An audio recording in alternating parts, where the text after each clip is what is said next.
Assalamualaikum everyone, this is artist Rabia from Pakistan. Today I wanna show you how to create multicolor eyes in Photoshop in just 1 minute. So I'm creating a hue saturation. I'm creating curves layer right here. Make it up just like that to brighten it.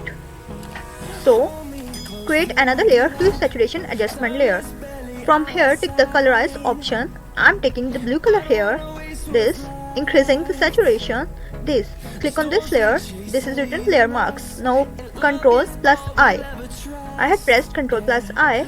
Now make the opacity down to almost 90.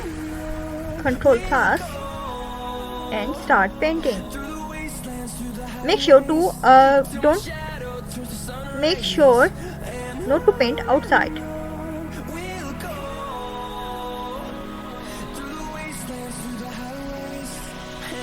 Now create another layer, hue saturation adjustment layer.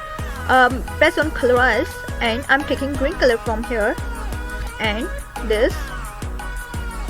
Press Ctrl plus I and start painting here.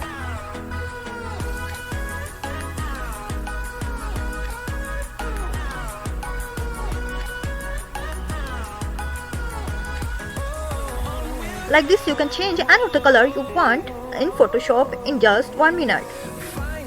See? Okay, bye bye, take care, Allah Hafiz.